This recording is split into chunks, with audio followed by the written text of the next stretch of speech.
विवाह में इतने सारे रस्मों की क्या जरूरत है। विवाह में इतने सारे रस्म जो है, इसके आधार मनोवैज्ञानिक भी हैं, उसके आधार वैज्ञानिक भी हैं और उसके आधार आध्यात्मिक भी है, यानी कि धार्मिक भी है। हम सब सोचते हैं कि विवाह में सीधे ही विवाह क्यों नहीं कर दिया जाता है, एक वर हो, एक वधु हो और वर वधु की शादी कर दी जाए। लेकिन नहीं, इसके साथ साथ हम सब देखते हैं बहुत सारे, मुझे लगता है 10-20 नहीं, इससे भी ज्यादा रस्म और रिवाज, चाहे वो हिंदू की शादी हो या मुसलमान की हो या किसी भी धर्म वालों की हो, सभी धर्मों में विवाह से पहले बहुत सारी रस्में क्यों मनाई जाती है। आइए हम लोग बात करते हैं आज सनातन धर्म पर, यानी हिंदू धर्म में जो विवाह होता है उसमें जो रस्में हम मनाते हैं उसकी गहराई कितनी है। क्योंकि आज मेरी बेटी गई है, मेरी भगिनी की शादी हो रही है, तो उसके आज हल्दी वाला कार्यक्रम है। तो हल्दी के रस्म में ये तो सभी जानते हैं, हम सभी, कम से कम हल्दी वाली बात तो बहुत क्लियर। हम सब जानते हैं कि हल्दी एक ऐसा पवित्र पदार्थ है जिसका सीधा संबंध हमारे स्वास्थ्य से है, यानी कि वो एंटीबायोटिक है। हमारे शरीर में हल्दी को लगाने से जो सबसे बड़ा फायदा है वो एक ये भी है कि हमारा शरीर निरोग रहता है। और जब भी वर और वधु का जब ये शादी होने वाला है तो बहुत ही जरूरी है कि कम से कम ये दोनों बीमार नहीं पड़े। वैसे तो घर में बहुत सारे लोग हैं, 10 से 50 लोग हैं, बाराती है, सैकड़ों लोग जुड़े हुए हैं एक शादी से, लेकिन इनमें से वर और वधु इन दोनों को बीमार पड़ने से बचाने के लिए पहला काम जो जरूरी है वो है हल्दी का उपटन लगाना। तो एक दृष्टिकोण तो ये है कि हम जब वर और वधु को कम से कम एक सप्ताह पहले से हम लोग हल्दी लगाते हैं, दिन में शायद कई बार, हो सकता है 5 बार भी। मुझे अपनी शादी भी याद है, लेकिन 2003 में हुई थी, तो मुझे याद है कि कम से कम एक सप्ताह पहले से दिन में कई बार हल्दी लगाया जाता है। तो उसका एक आधार तो हम सब समझ गए, एक आधार उसका है वैज्ञानिक, कि हमारा जो शरीर है वो जर्म्स फ्री होगा, यानी बैक्टीरिया से मुक्त होगा। और जो दूसरा कारण उससे जुड़ा हुआ है वो है हल्दी जो है बृहस्पति ग्रह से जुड़ा हुआ है, और शादी ब्याह का जो मामला है वो बृहस्पति ग्रह के हाथ में है। देखा जाए तो वैसे बाकी सब ग्रह का भी हाथ है, मंगल ग्रह भी है, शुक्र ग्रह भी है, लेकिन ज्योतिष में अगर किसी का गुरु मजबूत हो तो उसका विवाह बहुत जल्दी हो जाता है। या फिर देखा जाए तो बृहस्पति ग्रह को मजबूत करने के लिए भी हल्दी लगाया जाता है। तो पहली बात यहाँ से मैंने शुरू की, और पीछे जाइए। और सबसे ज्यादा जरूरी है कि आज भी कुछ लोग ऐसे हैं जिनका विवाह कभी हुआ ही नहीं। उन्हें इस बात की कीमत मालूम है कि विवाह का जीवन में क्या महत्व है। इसी पाथर्डी में कम से कम मैं ऐसे 20 से अधिक लोगों को जानता हूँ जिनका विवाह नहीं हुआ है, जबकि वो विवाह करना चाहते हैं या चाहते थे, समय साथ नहीं दिया, मजबूरी थी, पारिवारिक बैकग्राउंड नहीं था। कई बार तो मैंने देखा है जिस घर में माँ बाप नहीं है वहाँ शादी ब्याह होना मुश्किल रहता है। क्योंकि मुझे लगता है जब तक माँ बाप घर में है शादी ब्याह करना आसान है। क्योंकि मुझे लगता है शादी विवाह की अधिकतम जिम्मेवारी माता पिता की है। और ये मैंने अपने बल पर देखा है कि जिस घर में माता पिता में से माँ चली गई या पिता चले गए या फिर दोनों चले गए, उस घर में बच्चों की शादी होनी मुश्किल हो जाती है। और अधिकांश लोग, अधिकांश लड़कियां जिनका विवाह नहीं हुआ है, उसका प्रमुख कारण है उनके माँ बाप नहीं है या असमय चले गए हैं। और जिन लोगों की शादी नहीं हुई है उनका भी कारण ये भी है कि उनके भी माता पिता या तो नहीं है या वो मजबूत नहीं है, या और भी बहुत सारे कारण हो सकते हैं। तो जो जिन लोगों की शादी नहीं हुई उन्हें पता है कि शादी ब्याह क्या चीज होता है। और कुछ ऐसे भी लोग आज भी हैं, अब तो नए नए लोगों का शौक भी है कि लिव इन रिलेशनशिप में रहा जाए। तो जो लोग भी लिव इन रिलेशनशिप में रहना चाहते हैं उनके लिए आज का एक वीडियो खास है। इस वीडियो में मैंने ये बताने की कोशिश की है कि विवाह के माध्यम से हम सब न सिर्फ एक पति पत्नी को हमेशा के लिए साथ कर रहे हैं, बल्कि दो परिवार, दो खानदान एक साथ जुड़ते हैं। तो सबसे बड़ी पहली बात जो इस विवाह में देखी जाती है वो एक ही ग्रुप होना चाहिए, एक ही कम्युनिटी होना चाहिए, एक ही समाज होना चाहिए। चलिए ये बात तो हम सब समझते हैं, ताकि जो मानसिक इनका जो ज्यादा अंतर ना हो, इसलिए शादी ब्याह जो हम लोग तय करते हैं वो अक्सर अपनी जाति में करते हैं। गोत्र अलग अलग होता है, अपनी जाति में इसलिए करते हैं कि ताकि विचार जो है बहुत ज्यादा विषम न हो। खैर, उसके बाद जब विवाह होने के बहुत नजदीक आता है तो कम से कम 15 दिन पहले से या उससे ही पहले से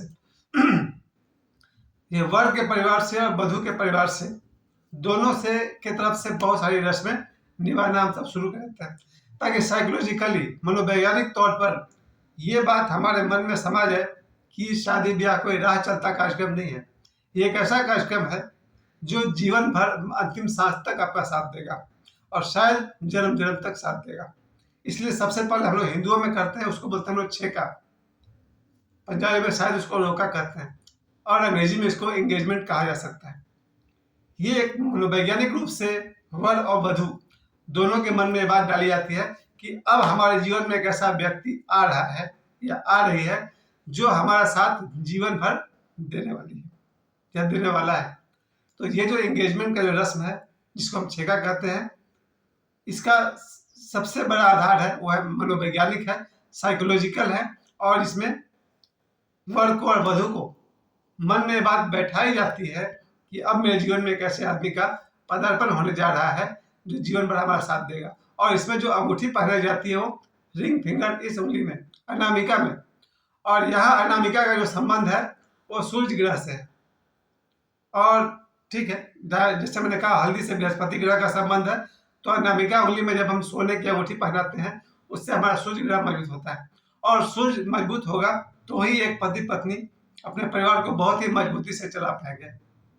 तो दोनों को जब ये अंगूठी पहनाई गई तो दोनों का सूर्य और स्ट्रांग हो गया और इनमें पारिवारिक जीवन जीने की शक्ति इनमें बढ़ जाती है। एंगेजमेंट के बाद आगे बढ़िए तो अभी आपने देखा होगा तिलक समारोह होता है। तिलक समारोह का बहुत सीधा साधा अर्थ है कि वधु पक्ष की तरफ से अपनी बेटी के लिए कुछ उपहार दिए जाते हैं, या अपने जो भी है जो वर पक्ष है उनको कुछ उपहार दिए जाते हैं। मुख्यतः तो अपनी बेटी को ध्यान में रखकर दिया जाता है कि मेरी बेटी नए घर में जा रही है, तो माता पिता का मन होता है कि इन्हें कुछ उपहार दिया जाए, चाहे वो उपहार में सामान हो चाहे पैसे हो। दोनों ही का एक ही उद्देश्य है कि उनकी बेटी और उनका दामाद सुखी रहे। तो ये जो रस्म है ये साइकोलॉजिकल तो है ही, आर्थिक भी है कि एक लड़की नए घर में जा रही है, माता पिता अपनी तरफ से, यही है तिलक और दहेज। तिलक और दहेज मांगा नहीं जाता है, दिया जाता है। जब एक कन्या के माता पिता अपनी इच्छा से अपनी बेटी के लिए कुछ देते हैं उसे हम तिलक या दहेज कहते हैं, और जब ये वर पक्ष की तरफ से मांगा जाता है तब वो अपराध जैसा हो जाता है। तो मेरे ख्याल से तिलक और दहेज मांगने की चीज नहीं है, देने की चीज है। तिलक के बाद फिर अगला रस्म आ जाता है, आजकल एक नया रस्म चला है मेहंदी। मुझे लगता है मेहंदी बहुत पुराना रस्म नहीं रहा होगा, क्योंकि हम लोग तो गांव में शादी में बचपन में देखा करते थे। 80 से पहले की शादी में तो मेहंदी कहीं था नहीं। मेहंदी का चलन अब ज़्यादा बढ़ गया, शहरों में तो बहुत ज़्यादा है, और मुझे लगता है बहुत प्राचीन ग्रंथों में मेहंदी का उल्लेख है भी नहीं। तो बहुत सारे पेड़ पौधे ऐसे भी हैं जो बहुत बाद में आए हैं। चलिए ठीक है, मेहंदी का जो रस्म है ये भी अभी तक तो इसका वैज्ञानिक कारण मुझे नहीं पता है, अगर आपको पता हो तो आप मुझे बता दीजिएगा। तो चलिए, मेहंदी खासकर निश्चित से लड़कियों को मेहंदी लगाई जाती होगी, तो इस रस्म के बारे में मैं कुछ नहीं जानता हूँ। मेहंदी के बाद आज बारी है हल्दी। ये जो हल्दी वाला रस्म आज हो रहा है इसके बारे में अभी आपको बता दिया कि हल्दी के 2 फायदे हैं। पहला कि शरीर से वो निरोग रखेगा कन्या और वर दोनों को, ताकि विवाह के दिन तक कम से कम ये लोग बीमार न पड़े, विवाह के बाद भी कई दिनों तक बीमार न पड़े। और दूसरा होता है कि विष्णु भगवान से जोड़ा गया है हल्दी को, गुरु ग्रह मजबूत होता होगा। इसके बाद आएगा एक, हम लोग में एक और चलता है मटकोर, इसमें मिट्टी कोड़ते हैं। अब इसके बारे में मुझे पूरी जानकारी तो नहीं है, लेकिन जो भी है रस्म है तो उसका कोई ना कोई आधार तो होगा ही होगा। इसके बाद सीधा ये विवाह पर। विवाह में मुझे लगता है 24 घंटे तक लड़के को और लड़की को लगभग उपवास में रखा जाता है, फास्ट में रखा जाता है। और ये उपवास, ये फास्ट मन में एक ही संकल्प याद दिलाता है कि अब मेरा विवाह होने वाला है। तो ये मन में जितनी गहराई से बैठे उतना ही ये लंबे समय तक चलता है। और उसके बाद विवाह में आप जाएंगे, बहुत सारे विधि हैं।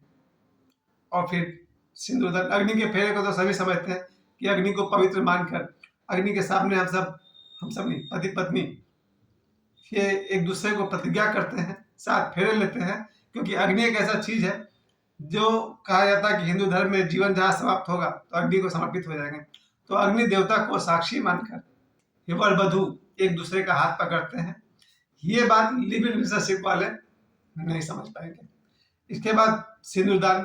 सिंदूर हिंदू धर्म का देन है, और सिंदूर लाल रंग का है, यानी मंगल ग्रह से जुड़ा हुआ है। जीवन में मंगल ही मंगल हो, इसके लिए सिंदूरदान। इसके बाद विदाई। और कुल मिलाकर आप यही समझ सकते हैं कि विवाह में जितने भी रस्म हैं, मनोवैज्ञानिक हैं, धार्मिक हैं, सामाजिक हैं और कहीं कहीं तो आध्यात्मिक भी है। दो विवाह, पति पत्नी का जो ये संबंध है, ये सिर्फ जीवन भर साथ देने के लिए नहीं है, बल्कि अगर आध्यात्मिक अर्थ की बात करें तो वर और वधु का विवाह होता ही इसलिए है कि वो लोग इस सांसारिक जीवन में रह करके एक दिन धर्म, अर्थ, काम और मोक्ष को प्राप्त करें। धन्यवाद।